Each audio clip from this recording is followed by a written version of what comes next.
साथियों, देश के लिए परिवारवाद बहुत बड़ा अभिशाप है। और जब मैं परिवारवाद की बात करता हूं तो अरबन नक्सल मैदान में आ जाते हैं। वो मुझे कहते हैं फलाने के बेटा, डिकना का बेटा। वो बात को डाइवर्ट करते हैं। किसी के बेटे की प्रतिभा का हम विरोधी नहीं है, किसी की बेटी की प्रतिभा का हम विरोधी नहीं है, लेकिन दुर्भाग्य से कांग्रेस और देश के अनेक क्षेत्रीय राजनीतिक दलों पर आज अलग अलग परिवारों का कब्जा हो गया है। पार्टी का जन्म किसी परिवार ने किया, पार्टी में लगातार एक के बाद एक उनके परिवार के ही अध्यक्ष होते हैं। पार्टी की पूरी निर्णय प्रक्रिया उस परिवार के हाथ में होती है। पार्टी का कोई भी कार्यकर्ता हो, उसको विचार से लेना देना नहीं, उनको उस परिवार से समर्पित रहना पड़ता है। ये परिवारवाद खतरनाक है, ये लोकतंत्र का दुश्मन है। और ये परिवारवादी राजनीति ने देश के नौजवानों के लिए दरवाजे बंद कर दिए, उनके आगे आने के सारे मौके खत्म कर दिए हैं। और इसलिए देश के इन युवाओं को अवसर मिलने ही चाहिए जो राजनीति के माध्यम से नए समाधान देने के लिए आगे आना चाहते हैं। और इसलिए मैंने कहा है, मैं 1 लाख ऐसे नौजवानों को राजनीति में लाना चाहता हूं जिनके परिवार में पहली बार वो राजनीति में आएंगे।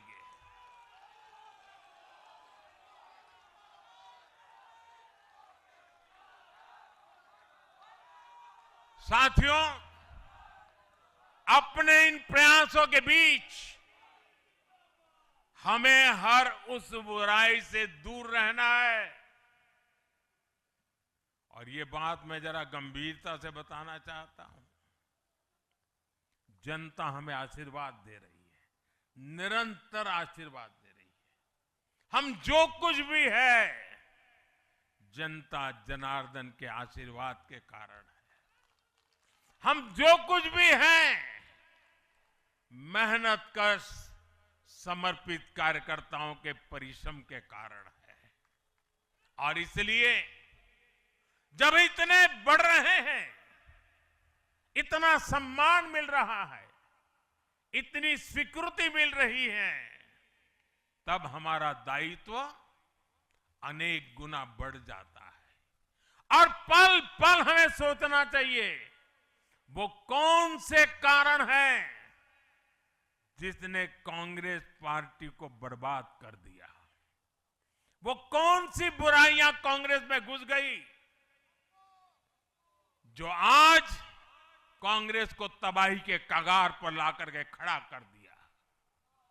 हमें उन सारी बुराइयों से बचना है।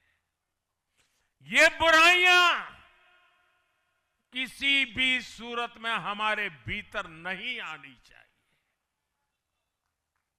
हमें इससे बच के रहना है। और जहां जहां हम बच के रहते हैं, हमें कोई मुकाबला नहीं कर पाता है।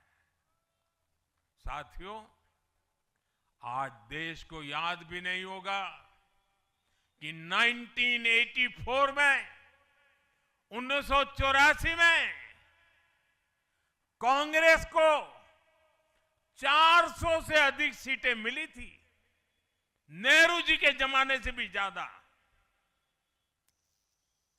और देश ने करीब करीब 50% वोट दिया था कांग्रेस को। लेकिन आज कांग्रेस 100 सीटों के लिए तरस गई है। कांग्रेस अपने इस घनघोर पतन की कभी समीक्षा नहीं करती, क्योंकि अगर समीक्षा करेंगे, ये पतन के कारणों की ओर जाएंगे, तो फिर उसी परिवार पर सवाल उठेंगे। जिस परिवार ने कांग्रेस पर कब्जा करके रखा है और इसलिए बहाने ढूंढते रहते हैं, पतन की तरफ सही कारण ढूंढने की हिम्मत तक खो चुके हैं वो लोग। साथियों, दूसरी तरफ भाजपा है। हम हार और जीत के बाद समीक्षा करते हैं। मैं आपको फिर महाराष्ट्र चुनाव का नतीजों का उदाहरण दूंगा। महाराष्ट्र में हम निकाय चुनाव जीतने के बाद जश्न में डूबे नहीं, बल्कि मैं तो अभी पढ़ रहा था कि उसी दिन से हमारे महाराष्ट्र के कार्यकर्ता आने वाले पंचायत के चुनावों की तैयारियों के लिए बैठक शुरू कर दी थी। मुझे याद है 2002 में हमने भव्य विजय प्राप्त किया गुजरात में। चारों तरफ आनंद उत्सव का माहौल था, देश भरिया का मीडिया भी वहां मौजूद था। अर्बन नक्सल तो बड़ी संख्या में आए थे। वो बेचारे मेरे पराजय का जश्न मनाना चाहते थे, तो वो ढूंढ रहे थे सारी चीजें, और मैं एक मीटिंग में बैठा था, तो उनको बड़ा आश्चर्य हुआ कि इतना जलसा चल रहा है और ये कैसा मुख्यमंत्री है जो आज चुनाव नतीजे आए हैं और बैठा है। और मैं क्या कर रहा था, मैं कार्यालय में मीटिंग ले रहा था, और मैंने पूछा, अच्छा बताओ भाई इतनी हार क्यों गए? ये भाजपा है जो जीत का जश्न मनाते समय भी अपनी कमियों की लगातार समीक्षा करता है और कमियों से उभरने के लिए हर समय का उपयोग करता है। लोकतंत्र में इसी स्वस्थ परंपरा को, इसी डेडिकेशन को हम सब कार्यकर्ताओं की जिम्मेवारी है, हमें आगे बढ़ाना है।